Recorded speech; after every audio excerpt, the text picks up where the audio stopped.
Kembali di Anju Sore, pemirsa Presiden kelima Republik Indonesia yang juga Ketua Umum PDI Perjuangan Megawati Soekarno Putri mengajukan diri sebagai amicus curiae atau sahabat pengadilan sidang sengketa Pilpres 2024 ke Mahkamah Konstitusi.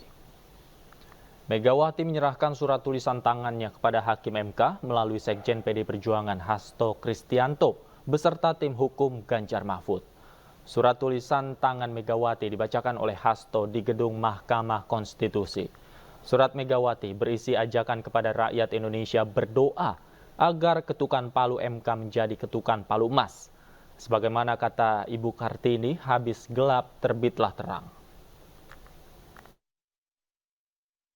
Amicus curiae ini merupakan perasan dari perasaan dan pemikiran Ibu Megawati Soekarno Putri yang dikontemplasikan oleh beliau dan diawali dengan tulisan tangan dari Ibu Megawati Soekarno Putri yang menggunakan huruf merah mencerminkan keberanian dan juga tanggung jawab sebagai warga negara Indonesia. Karena itulah Ibu Mega sampai menambahkan tulisan tangan sebagai ungkapan bagaimana perjuangan dari Raden Ajeng Kartini itu juga tidak akan pernah sia-sia, karena emansipasi itu merupakan bagian dari demokrasi. Sehingga ketika kita menghadapi kegelapan demokrasi akibat abuse of power yang dilakukan oleh Presiden Jokowi, akibat kepentingan nepotisme untuk anak dan keluarganya, maka menciptakan suatu kecurangan masif dan penggunaan sumber daya negara serta alat-alat negara. Nah, karena itulah ini disampaikan dengan penuh kesungguhan oleh beliau sebagai warga negara Indonesia. Dan Ibu Megawati Soekarno Putri juga mengucapkan terima kasih atas peran aktif seluruh kelompok civil society, para guru besar, para tokoh-tokoh pro-demokrasi, tokoh-tokoh HAM, tokoh-tokoh budayawan dan seniman yang juga telah menjadikan dirinya sebagai amicus curiae, dan semua disampaikan demi masa depan bangsa dan negara, demi tanggung jawab pada anak cucu kita.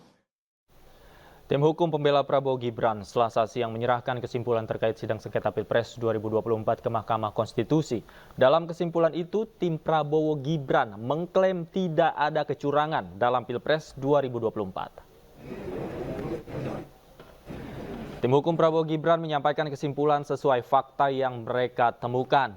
Dalam kesimpulan itu, mereka menyatakan bahwa para pemohon mengajukan permohonan yang bukan menjadi kewenangan Mahkamah Konstitusi.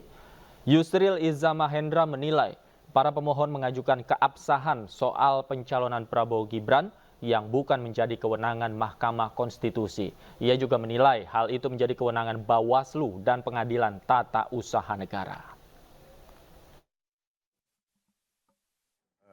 Kami barusan saja menyerahkan kesimpulan dari dua perkara yang kami hadapi di Mahkamah Konstitusi ini, dan tadi sudah diterima dengan baik oleh petugas panitera di Mahkamah Konstitusi, dan kami sudah terima bukti tanda terimanya.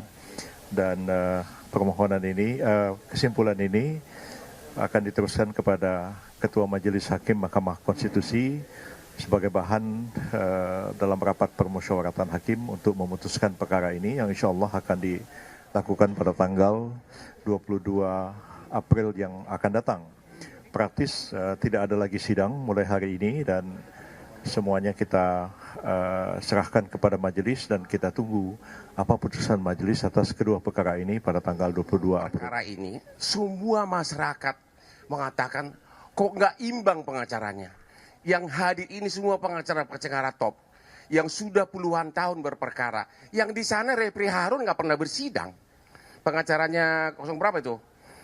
01. Mulia Lubis cuma konsultan. Anda bisa lihat ya betapa hancurnya pembelaan mereka. Inti pokok dari permohonan mereka adalah adanya kecurangan, rakyat disogok dengan bansos. Kalau Sami jadi pengacaranya, pengacara perkara yang street lawyer yang sudah puluhan tahun, harusnya saya akan kumpulkan 5 masyarakat dari tiap kabupaten penerima bansos, terutama yang berpihak, bawa ke MK ratusan. Ini mereka tidak lakukan. Mereka terpengaruh sama filsafat kosong dari Rocky Gerung. Yang dibawa adalah filsuf Kristen, yaitu Romo, sama psikolog. Bagaimana suatu peristiwa... Tanggal 22 April 2024, MK akan sampaikan putusan sengketa hasil Pilpres 2024. Dan hari ini tim permohon serta termohon telah menyerahkan dokumen kesimpulan sengketa Pilpres 2024. Semua menanti hasil putusan MK. Permohonan siapakah yang akan dikabulkan oleh Majelis Hakim?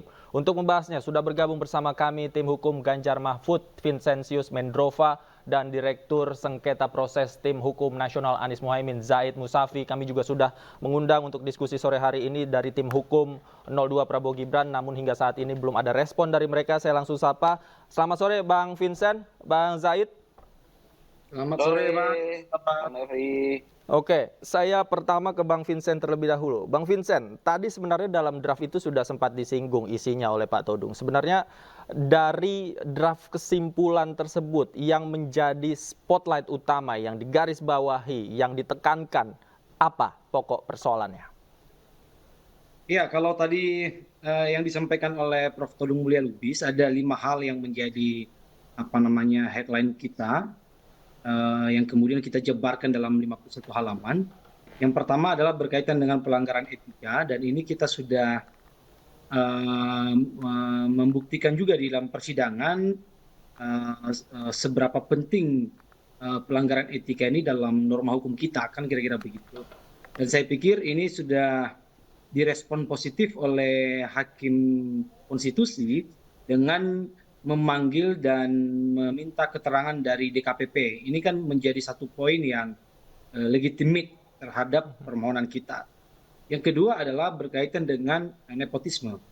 Saya pikir kalau nepotisme tentu kita sudah paham bahwa kontestan khususnya cawapres dari pasangan Prabowo Gibran ini merupakan anak kandung daripada presiden yang sedang menjabat.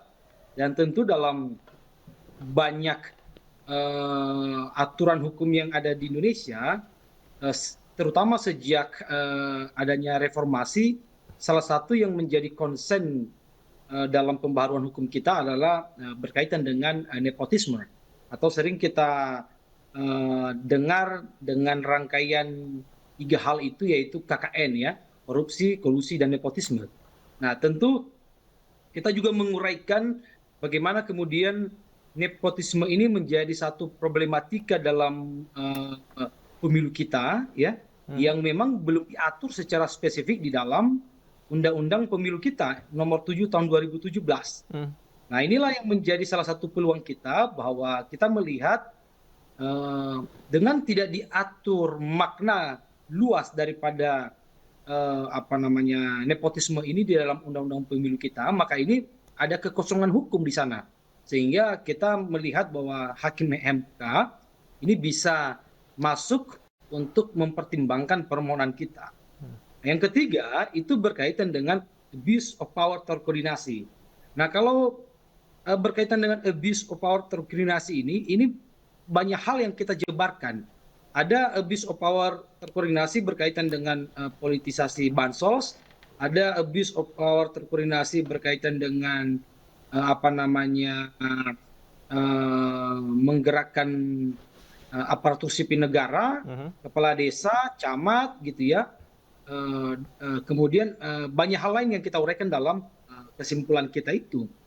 Dan kita juga sudah membuktikan di dalam persidangan, ya, bagaimana politisasi bansos itu mempengaruhi masyarakat.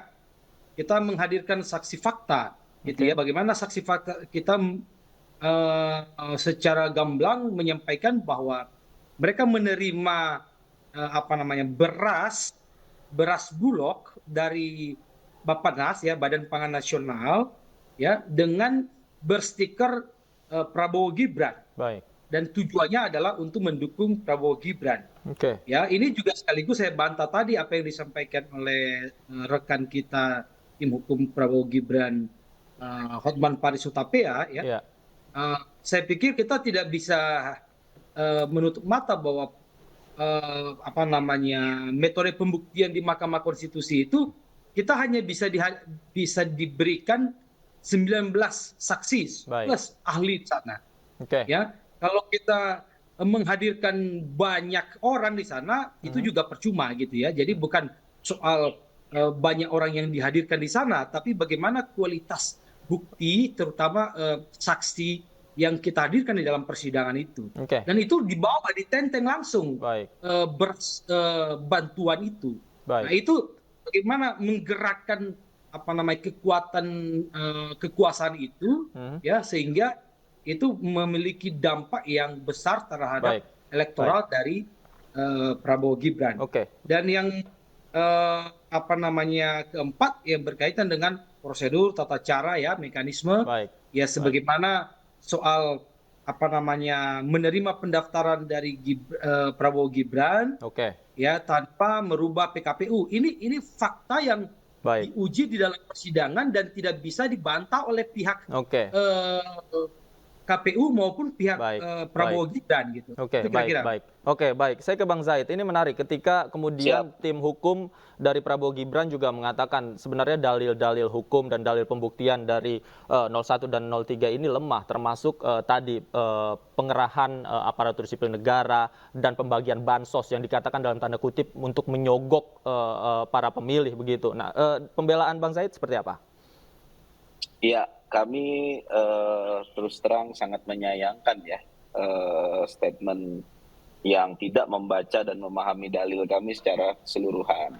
Coba dibaca lagi dari permohonan kami, dibaca lagi dan dipahami lagi pada fakta persidangan.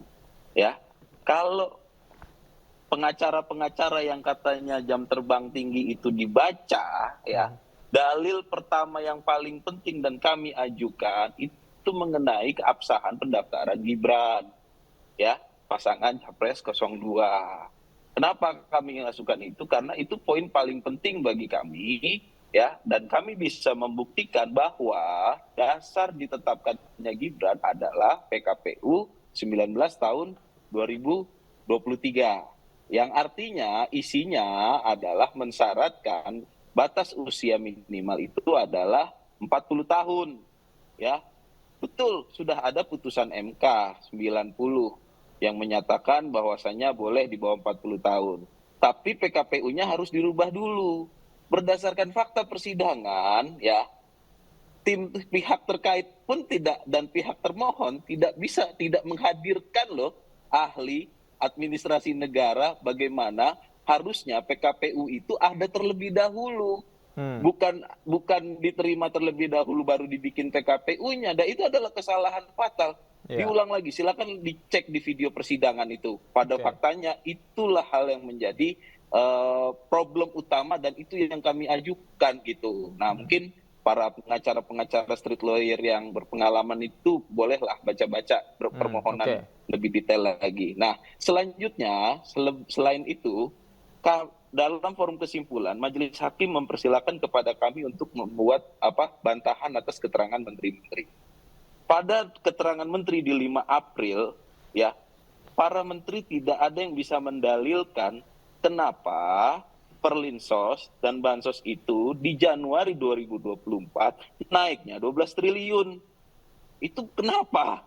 Kenapa di Januari 2021, 2022, dan 2023 itu paling 1-2 triliun aja? Kenapa di Januari 2024? Alasannya adalah El Nino di 2021 itu udah selesai di 2023. Nah, itulah salah satu poin kesimpulan kami, ya, yang kami sampaikan pada hari ini gitu. Terlebih lagi betul yang disampaikan tadi masalah bansos itu. Bansos itu hasil surveinya LSI loh, udah diterbitkan oleh Litbang Kompas. Ya, oleh Kompas itu sudah diterbitkan 69% yang menerima bansos yaitu memilih ke 02. Gitu loh. Nah, ini kan hasil data survei. Gitu. Baik, baik, baik. Nah, yang menarik juga tadi tim hukum 02 mengatakan bahwa sebenarnya hal ini bukan ranah Mahkamah Konstitusi, namun ranah dari Bawaslu dan PT UN. Nah, bagaimana Anda menanggapi dalil ini, Bang Vincent? Ya, saya pikir kan ini perdebatan yang sudah berulang kali kita sampaikan dalam berbagai kesempatan. Begini, ada putusan 85 dari Mahkamah Konstitusi yang mengatakan bahwa berkaitan dengan pemilu itu memiliki rezim tunggal, yaitu antara pilkada dan pemilu termasuk pilpres ini merupakan satu rezim gitu ya, sama gitu, tidak bisa dipisahkan lagi. Nah, kalau berbasis dari putusan 85 itu dari Mahkamah Konstitusi itu, maka kita bisa melihat kembali ada putusan-putusan Mahkamah Konstitusi berkaitan dengan mendiskualifikasi pasangan pemenang yang level pilkada. Ini bisa dicek, itu ada putusan yang mendiskualifikasi pemenang hanya karena persoalan administrasi. Nah, kalau berbasis administrasi itu berbasis prosedural, gitu. Kalau itu hanya kemudian semata-mata itu menjadi kewenangan Bawaslu dan bukan kewenangan Mahkamah Konstitusi, maka tidak ada putusan Mahkamah Konstitusi yang mendiskualifikasi pasangan calon pemenang pilkada. Dan itu setelah lahirnya Undang-Undang Nomor 7 Tahun 2017. Itulah kenapa kemudian ada rezim tunggal, yaitu sama antara pilkada dengan pemilu. Ini tidak bisa dipisahkan. Itu ada doktrinnya. Nah, inilah yang kita dorong bahwa Mahkamah Konstitusi ini itu kembali keluar dari zona yang dianggap oleh teman-teman kuasa hukum Prabowo Gibran ini, ya ini harus sesuai aturan, kira-kira begitu. Nah, ini kita melihat ada doktrin di Mahkamah Konstitusi itu ya judicial activism, gitu. Jadi ya kalau kita basis itu, kita yakin Mahkamah Konstitusi bisa melakukan putusan.